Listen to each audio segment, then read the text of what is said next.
திமுகவுக்கும் பாஜகவுக்கும் என் மேல காண்டோ காண்டு. இது மத்தவங்களுக்கு வேணா எலெக்ஷன், ஆனா இந்த விஜய் கூட நிக்கிறவங்களுக்கும் இது ஒரு இமோஷன். இத்தனை வருஷம் யார் யாருக்கோ ஓட்டு போட்டீங்க, ஆனா இந்த வருஷம் உங்க வீட்டுல இருக்கிற ஒருத்தருக்கு, உங்க வீட்டுல இருக்க நம்ம குடும்பத்துல இருக்கிற ஒருத்தருக்கு நம்ம ஓட்டு போட போறோம். நம்ம டிவிக்கு ஆட்சி அமைஞ்ச உடனே பெண்கள், இளைஞர்கள் எல்லாருமே நல்லா இருப்போம், நல்லா இருப்போம், நல்லா இருப்போம். மக்கள் காசுல இருந்து ஒரு பைசா கூட தொட மாட்டேன்னு அத இப்ப ஆண்டுகிட்டு இருக்கிறவங்க, இதுக்கு முன்னாடி ஆண்டவங்க தில்லா சொல்ல முடியுமா? என்னை எதிர்த்துட்டு இருக்கிறவங்களால தில்லா கட்ஸா கெத்தா இத சொல்ல முடியுமா? நாங்க இந்த பிரச்சனையை பத்தி பேசினா அது போதையில நடந்துச்சான். பெரிய கண்டுபிடிப்பு எங்களுக்கு தெரியாது பாரு. ஒரு நாளும் பொய் சொல்லி உங்களை நான் ஏமாத்தவே மாட்டேன். மக்கள் விரோத ஆட்சி நடத்துற ஸ்டாலின் சார் வேணுமா? மக்களை நேசிக்கிற உங்க விஜய் வேணுமா? தன்னந்தனியாளு நீ நம்ம பாரு, கொஞ்சம் நவந்தனா இங்க 8 கோடி பேரு. உங்க விஜய் நான் வரேன். என் நெஞ்சில் குடியிருக்கும்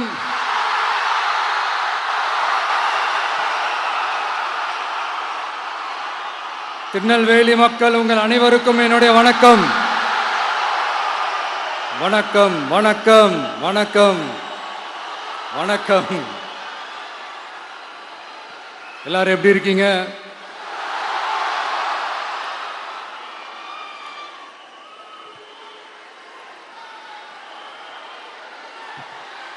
உங்க மகன், உங்க அண்ணன், உங்க தம்பி, உங்க தோழன், உங்க நண்பன், உங்க விஜய் உங்களை தேடி வந்திருக்கிறேன். இந்நேரம் திமுக கையில அந்த முழு பவரும் இருந்திருந்தா, இந்நேரம் ஸ்டாலின் சார் கையில அந்த முழு பவரும் இருந்திருந்தா கண்டிப்பா இந்த நிகழ்ச்சி நடந்திருக்காது. ஏதாவது ஒரு முட்டுக்கட்டையை போட்டு நம்மளை வரவிடாம பண்ணியிருப்பார். ஆனா இப்பதான் அவர் ஒரு அதிகாரம் இல்லாத ஒரு முதல்வரா அப்படியே இருக்காருல்ல, ஒரு கேர்டேக்கர் கவர்மெண்ட் சொல்லுவாங்க இந்த பீரியட. அப்படி இருக்கிறதுனாலயோ என்னமோ கொஞ்சம் ஈஸியா வர முடிஞ்சதுன்னு நினைக்கிறேன். அது மாதிரி இந்த திமுக கவர்மெண்ட் நமக்கு எவ்வளவு பிரச்சனைகள், எவ்வளவு நெருக்கடிகள், எவ்வளவு அவதூறுகள், அவங்களையும் தாண்டி இன்னும் சில பேர் இன்னும் நிறைய அவதூறுகள் எல்லாமே பரப்புனாங்க.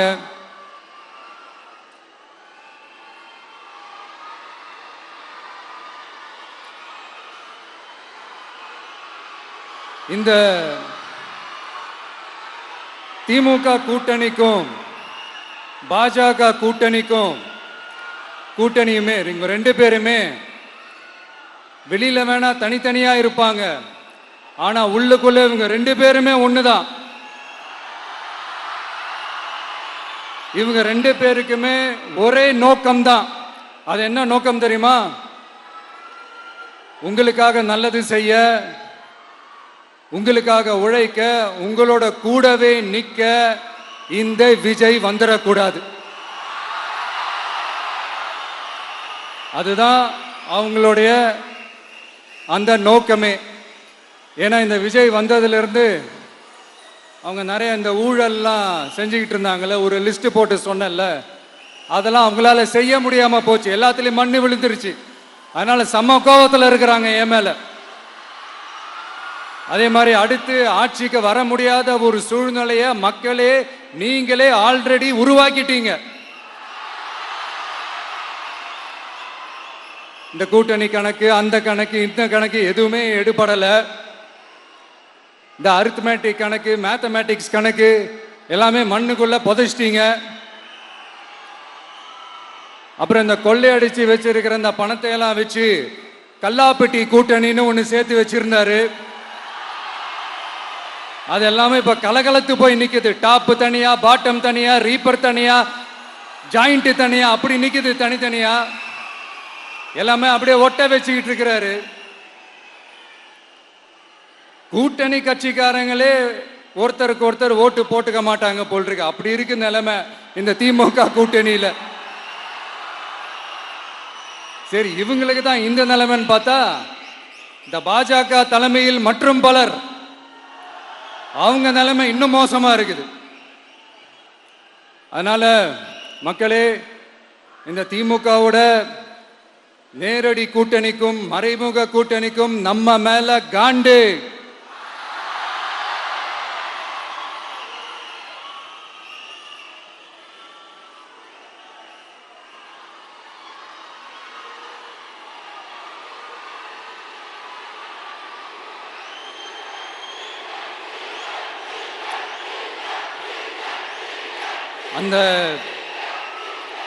அந்த காண்டுக்கு ஒரு காரணம் என்ன தெரியுமா? அவங்க வீட்லயே அவங்க குடும்பத்திலேயே விசில் சத்தம் பலமா கேக்குதான்.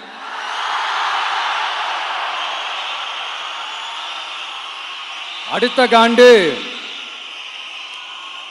அது இந்த சில பல கோடிகளை கொடுத்து நம்ம தமிழ்நாட்டு காங்கிரஸை பையில போட்டுக்கிட்டாங்க. யாரு? ஸ்டாலின் சார். ஆனா உண்மையான காங்கிரஸ் யாரு பக்கம் நிக்குது? நம்ம பக்கம் நிக்குது. சிறுபான்மை மக்களோட அந்த திமுக சாயம் வெளுத்து போச்சே. இந்த விஜய் என்னடானா மதச்சார்பற்ற கொள்கையோட உண்மையான ஒரு முகமா இருக்கிறானே. இந்த சிறுபான்மை மக்கள் வேற இந்த விஜய் பக்கம் தானே நிக்கிறாங்க அப்படின்ட்டு இந்த திமுகவுக்கும் பாஜகவுக்கும் என் மேல காண்டோ காண்டு. அதுக்காக நாம் என்ன செய்ய முடியும்? இந்த 33 வருஷமா ஒவ்வொரு வீட்டுக்குள்ளேயும் ஒவ்வொரு மனசுக்குள்ளேயும் போறதுக்கு நாம் பட்ட பாடு எனக்கு தானே தெரியும்.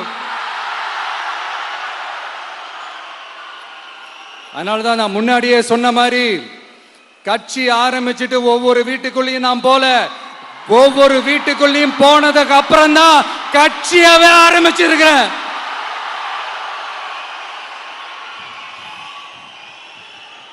இது இந்த அரசியல் எல்லாத்தையும் தாண்டி இருக்கிற ஒரு உறவு. கட்சி கிட்சி எல்லாத்தையும் தாண்டி இருக்கிற ஒரு உறவு. இது ஒரு பூர்வ ஜென்ம பந்தம். இது சும்மா இந்த அரசியல் ஆதாயம் தேடுறவங்களுக்குலாம் இது என்னன்னே புரியாது. இது மத்தவங்களுக்கு வேணா எலெக்ஷன். ஆனா இந்த விஜய் கூட நிக்கிறவங்களுக்கும் இது ஒரு இமோஷன். நான் சந்தோஷப்பட்டா மக்கள் சந்தோஷப்படுறாங்க, மக்கள் சந்தோஷப்பட்டா நான் சந்தோஷப்படுறேன். எனக்கு ஒண்ணுனா மக்களுக்கும், மக்களுக்கு ஒண்ணுனா எனக்கும் கண்ணு கலங்கும். எவ்வளவு அவதூறுகள்! இந்த கரூர் விஷயத்தை பத்தி ஊருக்கே தெரியும். ஆனா போடு, விஜய் மேல பழிய போடு. என்னடா இவ்வளவு பெரிய ஒரு பழிய தூக்கி விஜய் மேல போட்டாலும் மக்கள் விஜய் கூடவே நிக்கிறாங்க. இது என்னடா அதிசயமா இருக்குது அப்படின்ட்டு அது ட்ரை பண்ணி பார்த்தாங்க. அது மக்கள் கிட்ட எடுபடல. சரி, அடுத்து வேற என்ன பண்ணலாம்? முடக்கு. ஜனநாயகனா முடக்கு. படத்தை முடக்குனா கொஞ்சம் பையன் கொஞ்சம் டிஸ்டர்ப் ஆயிடுவான். அதனால படத்தை முடக்கு. இது யாரு முடக்குனாங்கன்றது உங்களுக்கே தெரியும். அது நான் சொல்ல வேண்டிய அவசியம் உங்களுக்கு இல்லை. ஆனா இவன் படத்தை முடக்கினாலும் அவன் பாட்டுக்கு அதை கண்டுக்காம அவன் பாட்டுக்கு வேலையை பார்த்துட்டு போயிட்டே இருக்கான். அதுவும் எடுபடலை. சரி, அடுத்து வேற என்ன பண்ணலாம்? போடு, SOPன்னு ஒண்ணு போடு. விஜய்க்கு மட்டும் தனியா ரூல்ஸ், தனியா ரெகுலேஷன்ஸ், தனியா கண்டிஷன்ஸ் அவனுக்கு மட்டும் போடு. மற்ற கட்சிகள்லாம் விடு, விஜய்க்கு மட்டும் தனி கண்டிஷன்ஸ் போடு. அவன் வெளியவே வரக்கூடாது, மக்களை சந்திக்கவே கூடாது. என்னாச்சு? அதுவும் எடுபடல. சரி, அடுத்து வேற என்ன பண்ணலாம்? நம்மளை சுத்தி இருக்கிறவங்கள வச்சு, அதாவது இத்தனை வருஷமா வெயிட் பண்ணி இப்போ எலெக்ஷனுக்கு 30 நாளைக்கு முன்னாடி கரெக்டா அந்த டைம் பார்த்து ஒரு அவதூறு பரப்ப வேண்டியது. அது என்னன்னு உங்களுக்கே தெரியும்.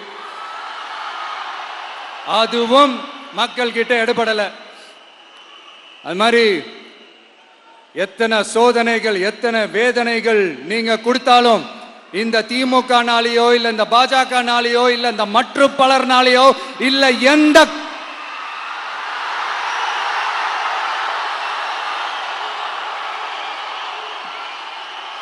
வேற யாராலையும் என்ன மக்கள் கிட்ட இருந்து பிரிக்க முடியாதுன்னு சொல்ல வந்தேன். அதை தான் சொல்ல வந்தேன். ஒவ்வொரு வீட்டில் இருக்கிற ஒவ்வொரு விஜயும் இருக்கிற வரைக்கும் என்ன மக்கள் கிட்ட இருந்து பிரிக்கவே முடியாது. இப்படி இந்த சொந்த பந்தம் இவ்வளவு ஸ்ட்ராங்கா இருக்கிறதுனால தான் நான் முன்னாடியே சொன்ன 234 தொகுதியிலும் இந்த விஜய் தான் வேட்பாளர் அப்படின்னு தான் அதை நான் செஞ்சிருக்கிறேன். ஏன்னா நம்மளுடைய வேட்பாளர்கள் யாரும் டாட்டாவோ பிர்லாவோ அம்பானியோ அதானியோ கிடையாது. நம்ம வீட்டில் இருக்கிறவர், நம்ம குடும்பத்தில் இருக்கிற ஒருத்தரை தான் நான் வேட்பாளராக செலக்ட் பண்ணியிருக்கிறேன். அப்படி செலக்ட் பண்ணி தான் உங்ககிட்ட நான் ஒப்படைச்சிருக்கிறேன். அதனால அந்த வேட்பாளர் வேற, இந்த விஜய் வேற அப்படின்னு நினைச்சிடாதீங்க. இந்த விஜய் தான் வேட்பாளர், அந்த வேட்பாளர் தான் விஜய்.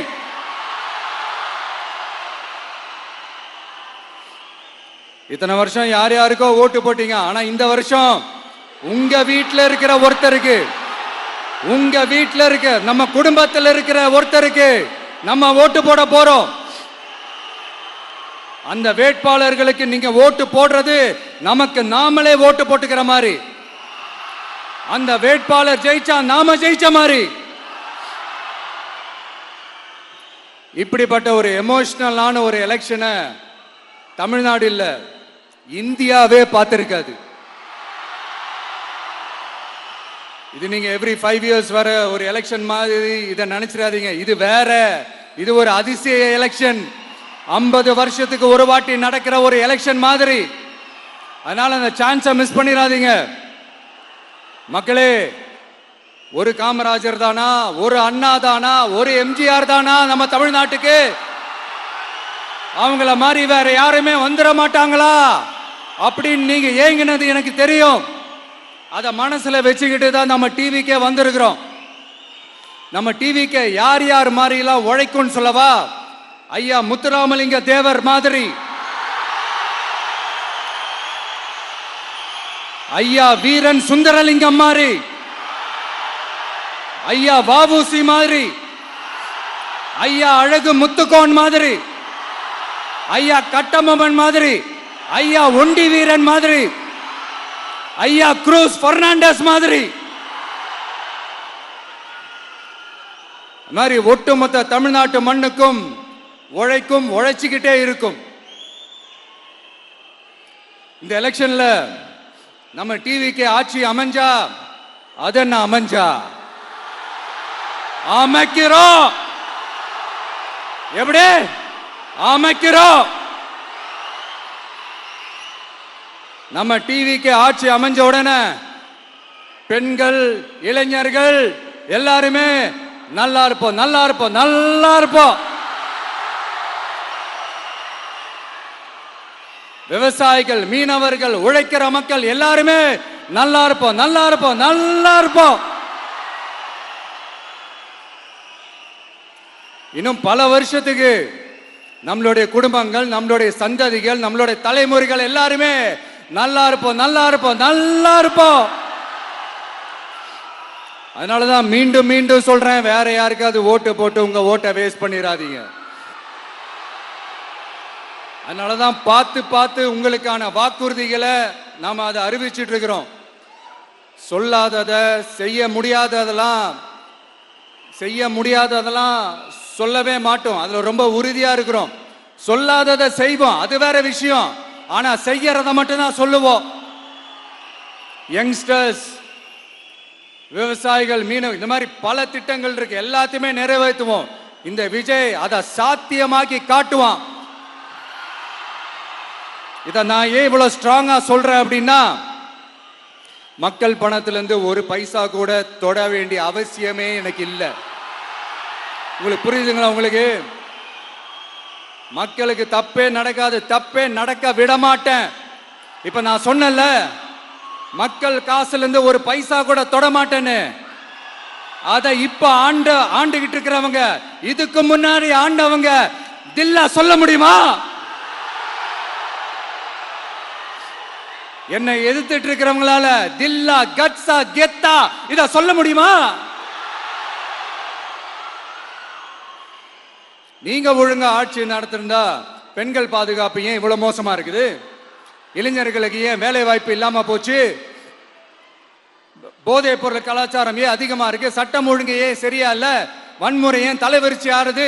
இதுக்கு உங்களால பதில் சொல்ல முடியுமா ஸ்டாலின் சார்? பதில் சொல்ல தகுதி இருக்கான்னு தான் கேட்டிருக்கணும். ஆனா கொஞ்சம் நாகரிகம் கருதி அப்படி வேணான்னு பாக்குறேன். 2.5 வயசு குழந்தைய துள்ள துடிக்க உங்க திமுக நிர்வாகி ஒருத்தன் கொன்னான, அதுக்கு என்ன பதில் சொல்ல போறீங்க? விளாத்திக்குளம் பக்கத்துல +2 படிக்கிற ஒரு பொண்ணு டாய்லெட் வசதி சரியா இல்லாம ஒரு அவசரத்துக்கு காட்டு பக்கம் போய் ஒதுங்கினாங்களே, என்னாச்சு? இந்த உலகத்தை விட்டே போயிட்டாங்க. அதுக்கு என்ன பதில் சொல்ல போறீங்க?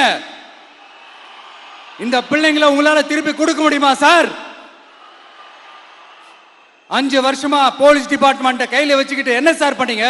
பொம்மைகள் மாதிரி வச்சு விளையாடிட்டு இருந்தீங்களா? ஒரு மனசாட்சின்றது வேணாம். நாங்குநேரி பிரச்சனையை பத்தி பேசினா அது போதையில நடந்துச்சான், போதை பொருட்கள்னால அது நடந்துச்சான். பெரிய கண்டுபிடிப்பு எங்களுக்கு தெரியாது பாரு. அது எங்களுக்கும் தெரியும், உங்களுக்கும் தெரியும். கேள்வி அது இல்ல, அதை ஏன் தடுக்கலன்றதுதான் எங்களுடைய கேள்வி. இது மட்டுமா? மணலை திருடுறாங்க, மண்ணை திருடுறாங்க, மலைகளை முழுங்குறாங்க, சட்டவிரோதமா கல்குவாரி நடத்துறாங்க, மணல் மாஃபியா அது ஒரு பக்கம் நடந்துகிட்டு போகுது. இன்னொரு பக்கம் மினிஸ்டர்ஸ் கொள்ளையடிக்கிறாங்க, இன்னொரு பக்கம் குடும்பமா சேர்ந்து கொள்ளையடிக்கிறாங்க. டாஸ்மாக்ல ஊழல், நகராட்சி துறையில ஊழல், இப்படி ஊழல் ஊழல், ஆட்சி முழுக்க ஊழல் ஊழல்லே ஊறி போய் நாரி போய் கிடக்குது. எந்த மூஞ்ச வச்சுக்கிட்டு சார் வந்து ஓட்ட கேட்பீங்க?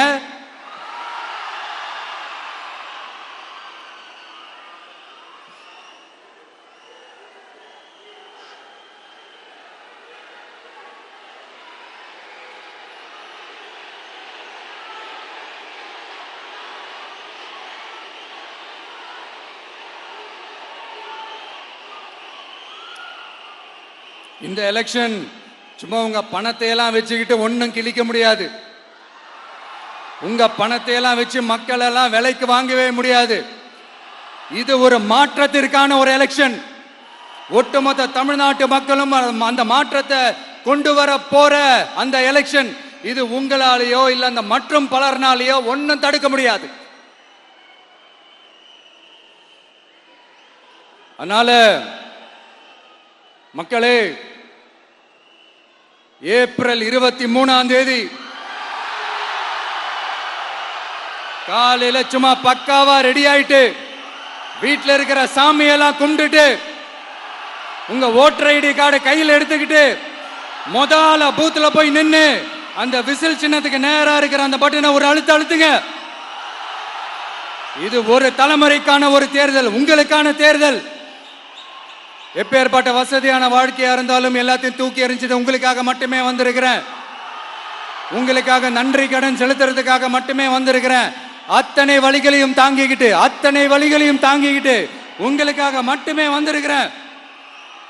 ஒரு நாளும் பொய் சொல்லி உங்களை நான் ஏமாத்தவே மாட்டேன். இந்த 4 முனை போட்டி, 40 முனை போட்டி, எத்தனை முனை போட்டின்னு எத்தனை உருட்டினாலும் இங்க 2 முனை போட்டி மட்டும்தான். ஒண்ணு, இன்னொன்னு எஸ், ஒன்னு டிவிகே, இன்னொன்னு டிஎம்கே. மக்கள் விரோத ஆட்சி நடத்துற ஸ்டாலின் சார் வேணுமா? மக்களை நேசிக்கிற உங்க விஜய் வேணுமா? அவ்வளவுதான் இந்த எலெக்ஷன். அதனால உங்க மகனுக்கு, உங்க அண்ணனுக்கு, உங்க தம்பிக்கு, உங்க பிள்ளைக்கு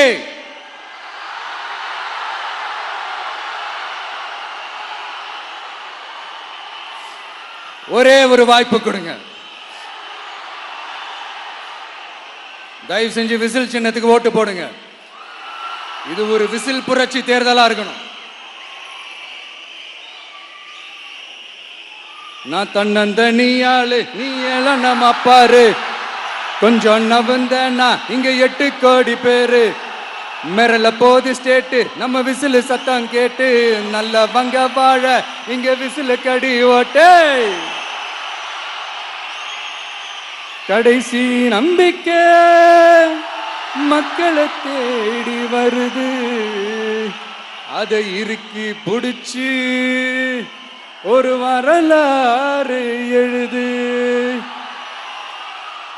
உங்க விஜய் நான் வரேன். விசில் அடிக்க ரெடியா? கான்பிடண்டா இருங்க. நல்லதே நடக்கும். வெற்றி நிச்சயம். மீண்டும் சந்திக்கும் வரை நன்றி, வணக்கம்.